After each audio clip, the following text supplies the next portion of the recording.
Bismillahirrahmanirrahim. Assalamualaikum warahmatullahi wabarakatuh. Pada hari ini saya akan membentangkan berkaitan dengan showcase dan perkongsian maya berkaitan dengan tajuk kapasiti pedagogi pembelajaran bermakna atau lebih dikenali dengan KPPB. Saya Ismail bin Muhammad Zawawi bersama ahli kumpulan saya iaitu Ahmad Izzuddin bin Muhammad Azan, Nur Alia binti Mak Rusuk, Nur Sabila binti Sazana dan juga Nur Afrina. Assalamualaikum, nama saya Nur Sabila binti Sanzana.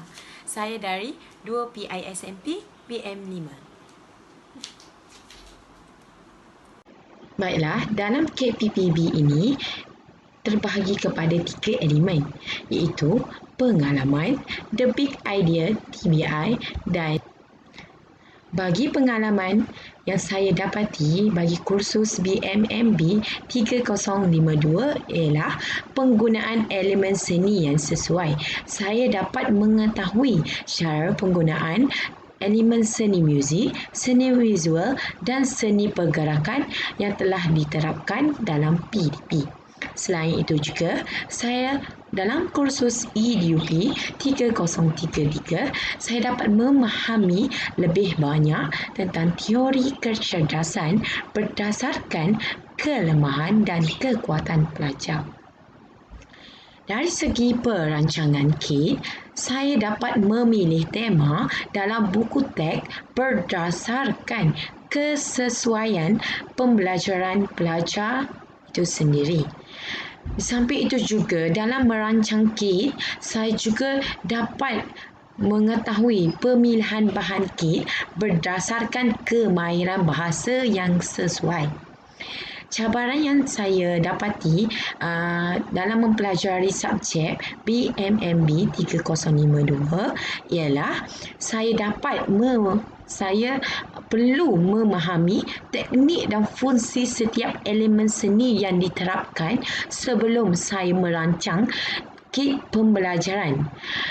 Dari segi cabaran yang telah saya hadapi juga bagi kursus EDUP 3033 ialah saya perlu memahami teori pembelajaran yang lebih kompleks kerana dalam EDUP 3033 sememangnya banyak teori kecerdasan berdasarkan tokoh-tokoh.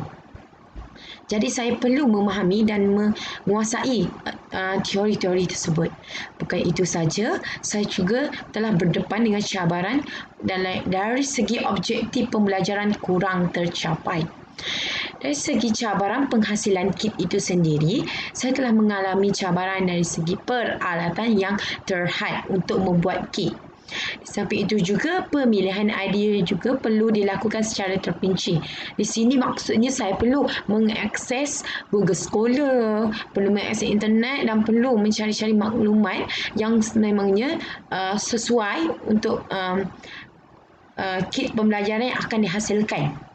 Di samping itu juga, persediaan dari segi kognitif juga perlulah mantap. Maksudnya, saya perlu menyediakan kognitif saya iaitu dengan kemahiran yang meluas, pengetahuan yang meluas dan idea-idea juga adalah lebih kreatif dan menarik. Hai, Assalamualaikum warahmatullahi wabarakatuh. Nama saya Nur Ain Afrina binti Hasnul Hadi. Saya dari kelas 2 PISMP BM5. Hari ini, saya dan bersama kumpulan saya akan membentangkan tentang showcase. Baiklah, yang kedua adalah big idea, tugasan. Mengapa?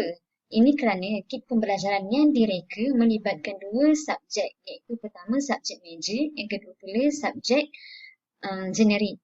Hal ini kerana bagi subjek generik, EDUP 3033, murid dan pembelajaran, aktiviti PDP dirancang dengan menggunakan strategi dan kaedah pengajaran masa kini yang berlandaskan emosi murid. Mengapa? Supaya murid dapat mempraktik dan mengurus emosi mereka dengan baik. Yang kedua, membentangkan perancangan aktiviti PDP dengan menggunakan kit persembahan yang dihasilkan dalam proses major untuk berhadapan dengan suasana pandemik COVID-19. Yang kedua pula, BMMB 3052 iaitu subjek seni dalam pendidikan. yang dihasilkan adalah telah mengaplikasikan seni dalam pengajaran dan pembelajaran PDP yang berlandaskan situasi semasa dan berupaya untuk menguruskan emosi murid-murid. Terima kasih. Nama saya Nur Alia binti Mak Rusuk dari 2 PSMP BM5. Okey, baiklah. Seterusnya saya ingin menerangkan tentang the big idea yang berkenaan dengan contoh kit pembelajaran. Kit pembelajaran yang dipilih dalam kumpulan saya ialah bertemakan dam ular bahasa. Okey, kemahiran bahasa yang dipilih dalam kit persembahan ini ialah kemahiran membaca. Semasa bermain kit ini, murid perlu membaling dadu terlebih dahulu. Setelah ditentukan oleh dadu, murid perlu memilih salah satu soalan yang terdapat di kotak tersebut. Seterusnya, murid perlu menjawab. Dan setelah murid menjawab, murid perlu bergerak mengikut markah yang diperolehinya. Bergerak pada dam tersebutlah. Okey, melalui kit pembelajaran ini, objektif antara kedua-dua pembelajaran, kedua-dua subjek adalah tercapai. Okey, kita merujuk kepada subjek IDUP 3033, murid dan pembelajaran terlebih dahulu. Dalam kit tersebut, teori pembelajaran yang digunakan dalam kit tersebut adalah berkenaan dengan teori pembelajaran sosial. Model pembelajaran ialah model personal. Strategi PDP berpusatkan murid dan bahan, di mana murid perlu berfikir untuk menyelesaikan masalah dan menggunakan bahan pembelajaran. Kaedah PDP yang digunakan ialah belajar sambil bermain. Okey, seterusnya kita melihat kepada subjek BMMB 3052 iaitu seni dalam pendidikan. Okey, ketiga-tiga elemen seni dalam pendidikan digunakan dalam kit ini, iaitu seni visual, pelbagai warna, gambar dan simbol. Kita boleh lihat simbol haiwan ada di situ. Seterusnya seni pergerakan, peralihan kedudukan tempat dam berdasarkan penentuan dadu, di mana murid perlu bergeraklah untuk mengalih kedudukan mereka. Yang seni ketiga ialah seni muzik, yang melibatkan penggunaan muzik semasa penentuan jawapan dari murid. Semasa murid menunggu murid menjawab soalan, guru memasang lagu untuk mewujudkan suasana debaran. Contoh. Nilai tambahnya pula ialah mesra pengguna dan menarik minatlah dengan ketiga-tiga elemen seni diterapkan dalam kit ini. Sekian daripada saya. Saya akan terus kepada konsep clarity. Konsep clarity yang pertama adalah apa yang akan dipelajari. Di sini kita dapat melihat dua poin berkaitan dengan apa yang kita akan pelajari. Yang pertama iaitu merancang aktiviti PDP menggunakan kit pembelajaran. Kit pembelajaran yang dihasilkan ini perlulah dihasilkan dengan kaedah dan cara yang kreatif, bertujuan untuk menarik minat murid untuk belajar. Yang kedua, mengenal pasti kecerdasan emosi berdasarkan 7 domain utama. Melalui perkara tersebut, kita dapat memastikan setiap murid diberikan pendidikan yang sama rata kerana setiap murid berbeza-beza berkaitan dengan emosi, kecerdasan emosi mereka.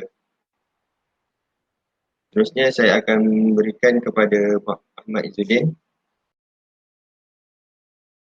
Baiklah, Assalamualaikum warahmatullahi wabarakatuh. Saya akan meneruskan pembentangan ini dengan memfokuskan kejelasan yang kedua dalam konsep clarity. Poin yang kedua adalah memfokuskan bagaimana nak belajar.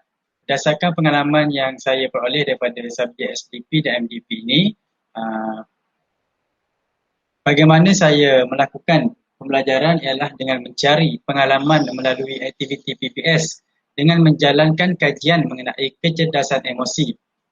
Dengan aktiviti dalam PBS yang telah saya lakukan dalam melengkapkan tugasan SDP itu, MDP itu, saya dapat menjalankan kajian terhadap murid-murid di sekolah yang saya lawat, iaitu mengenai kecerdasan emosi mereka. Jadi itu salah satu bagaimana cara saya belajar. Baiklah, yang kedua adalah mengaplikasikan kecerdasan emosi dalam kit pembelajaran yang dapat merangsang pembelajaran murid. Jadi apabila saya